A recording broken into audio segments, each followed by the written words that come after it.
Hi, welcome. It's Mary Ellen McGonagle here with your weekly Edge show for April 6th, 2023.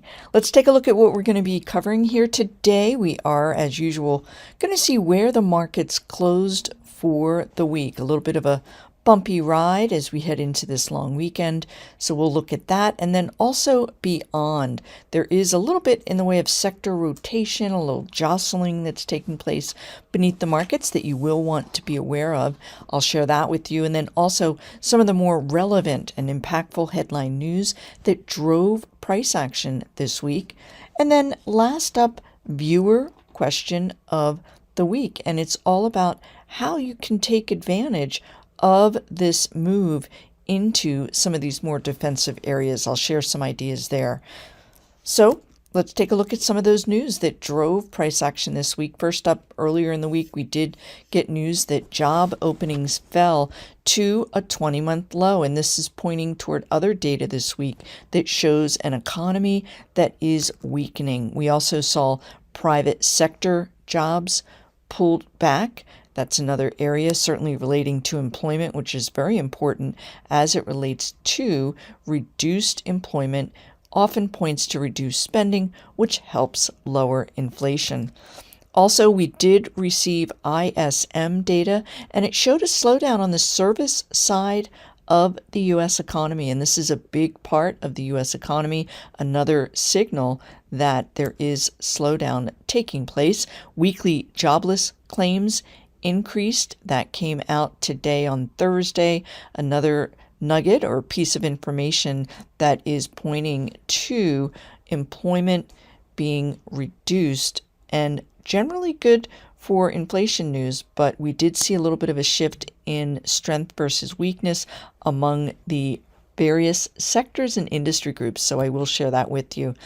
On Friday, despite it being a holiday for the stock market, the bond markets will be open for half a day. Prior to that, we will receive highly relevant employment data for March, and that could easily set up how we may move or perform next week. So certainly I'll be closely watching that and then putting any kind of insights into my Sunday MEM Edge report. Also, next week, we receive very relevant inflation data by way of core CPI as well as core PPI data. So this is all going to be very closely watched as we head toward the Federal Reserve's next big interest rate meeting, which is going to take place in early May. So let's take a look. Where did we close for the week? And here we are with the daily price chart of the S&P 500, mostly flat at the end of this 4-day week. And let's take a look at some of these dynamics here because the S&P does remain in a confirmed uptrend. By that, we are seeing the movement above these key moving averages, your momentum by way of RSI and stochastics, both in positive territory on this daily chart. Also highlighted here is this green 10-day moving average moving up above that 50-day. That is known as a golden cross. Secondary indicator, but positive, something that you do want to see. From here, let's go ahead and take a look at the NASDAQ. That certainly has been an area that has been leading the markets. And here we are. This is a daily price chart view. I've highlighted here this 1200 level, which acts as a very key area, and it has been the last area of possible upside resistance here with this recent rally. So good news, the NASDAQ was able to close above that 1200 level. We also have an RSI in positive territory as well as stochastics. The NASDAQ did end the week down about 1%. We'll get into where the weakness there took shape. So from here, let's go ahead and dig a little bit deeper and take a look at these 12 sectors or 11 sectors that comprise the S&P 500 And I've gone ahead, actually I will do so right now. I'm adding a relative strength indicator to this 2-month daily price chart view, sorting it in descending order. And in essence, we want to uncover where that relative outperformance has been taking place in the markets, all with an eye toward capitalizing on that strength, and then also really giving you insight into investor sentiment at this point in time. So here we are up here in the forefront. XLP is consumer staples. We also have XLV, healthcare, and XLU, and these are all areas that are defensive. They offer higher yielding stocks, and they offer products that are needed regardless of any potential weakness. That data that we received last week has brought out recession fears among investors. So let's take a quick look here at XLV in particular, because this downtrend reversal that took place this past week has been pretty dramatic. The industry group was the top performer, up 3%. I'll share with you where within healthcare there's been strength. This all ties back to that investor question of the week. So from here, you also want to be aware of where the relative weakness was, and financials continue to remain in that lower quartile, down about 0.5%. We've seen some pockets of potential strength, but overall the group remains in a very weak position.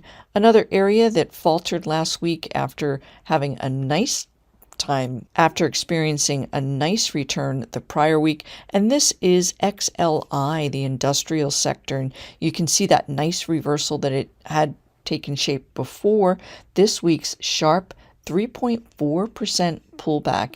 And a lot of that having to do with these recessionary fears. Global recessions in particular are dominating headline news, and we are seeing a movement away from some of these industrials. Consumer discretionary, another area negatively impacted by recession fears.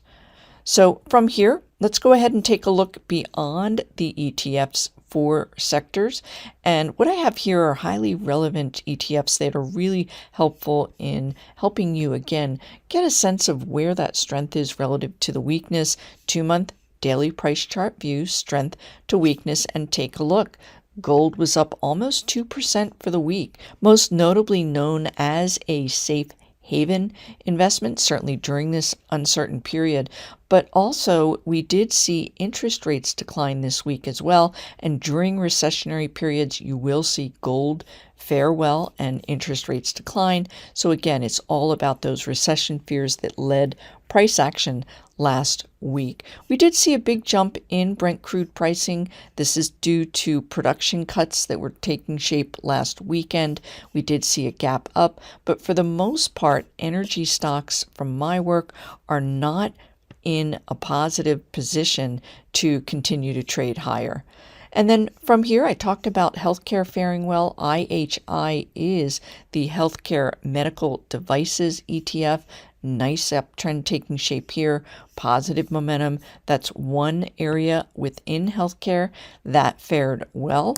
I will share with you in our next segment another area, but let's go ahead and move forward, because actually here is that other area, and that is biotech stocks. IBB is the ticker symbol. Take a look, that move nicely up above that 50-day simple moving average. Your outside momentum indicators now in positive territory. I will say biotech stocks fared well during the 2008 recessionary period.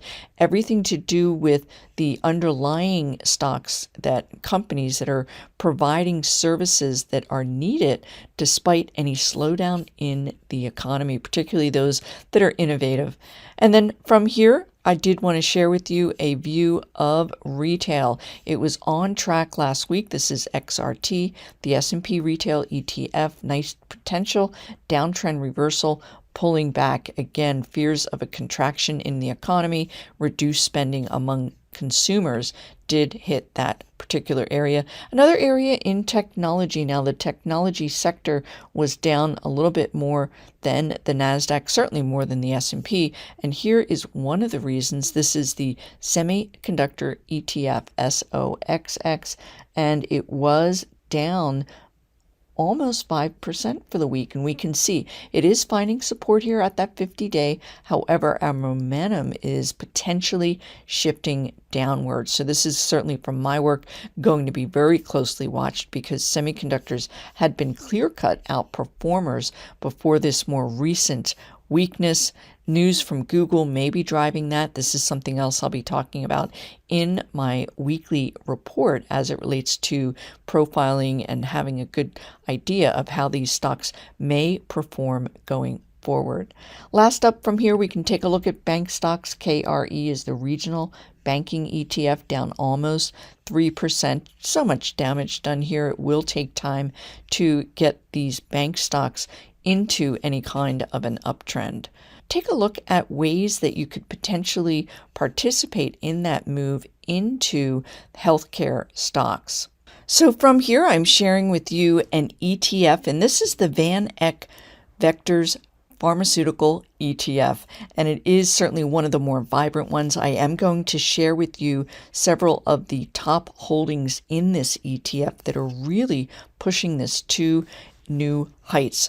I'm going to add a 5-day simple moving average, and for those of you that want to keep a more diversified holdings when looking at particular areas, this PPH ETF is a bit stretched. It's overbought. We're well above this 5-day simple moving average. However, your MACD has just entered into positive territory, so we could likely see further upside from here in PPH.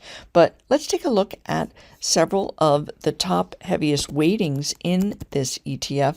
And here we are. This is AbbVie, ABBV. We can see the nice uptrend taking shape here with the stock as it continues to find support above this upward trending 10-day simple moving average, your outside momentum in positive territory as well.